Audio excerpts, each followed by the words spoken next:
جناب اسپیکر، 26ویں آئینی ترمیم کے وقت کافی بحث مباحثے کے بعد اس ایوان میں موجود جو دو بڑی پولیٹیکل پارٹیز ہیں انہوں نے چارٹر آف ڈیموکریسی میں قوم سے کیے گئے وعدے کے بارے میں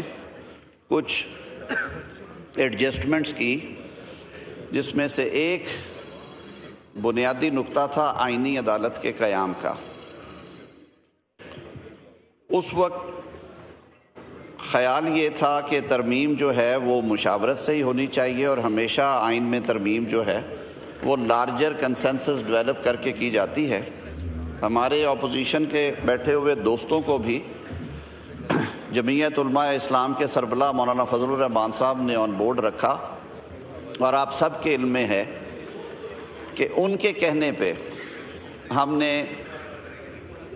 آئینی عدالت کے قیام کی بجائے آئینی بینچز کے قیام پہ اتفاق کیا، اور پھر وہ ترمیم پاس ہوئی۔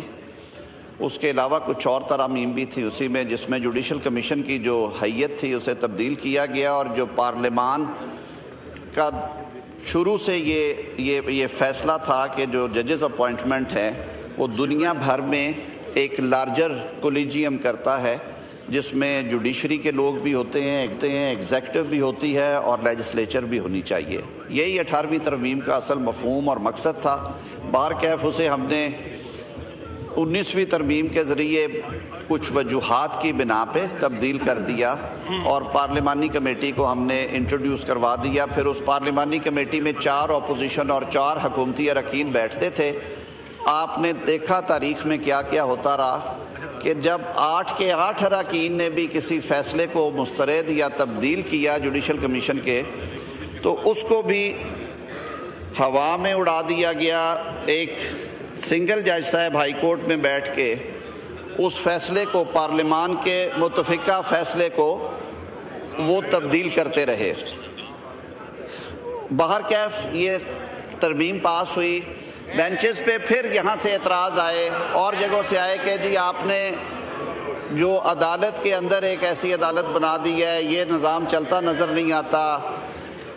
کچھ معاملات تھے بھی سر کہ کئی دفعہ ایسے سینسٹیو آئینی معاملات آئے جو آگے بھی آتے رہیں گے کہ جو کوالٹی ٹائم تھا عدالت کا، وہ 5 یا 6% آئینی مقدمات عدالتی ٹائم اگر گنے تو 30 سے 40% لے گئے۔ دوبارہ بیٹھے سارے، اور یہ طے کیا گیا کہ جو لانگ سٹینڈنگ ایک ایشو ہے جو کہ 18ویں ترمیم میں بھی حل نہیں تھا ہو سکا، ایک انڈیپینڈنٹ آئینی عدالت کے قیام کا الگ سے، تو اس تجویز پہ ساروں کی رائے لی گئی۔ جو حلیف جماعتیں ہیں، پاکستان پیپلز پارٹی،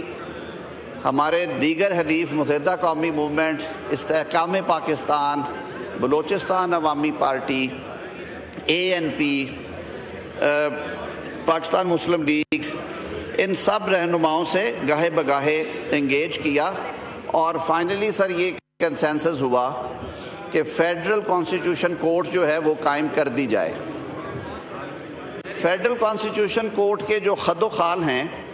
وہ میں آپ کے سامنے رکھ دیتا ہوں، جو اس بل کے ذریعے آج جو آپ کے سامنے پیش کیا گیا ہے، سینٹ آف پاکستان نے 2/3 اکثریت سے پاس کیا ہے۔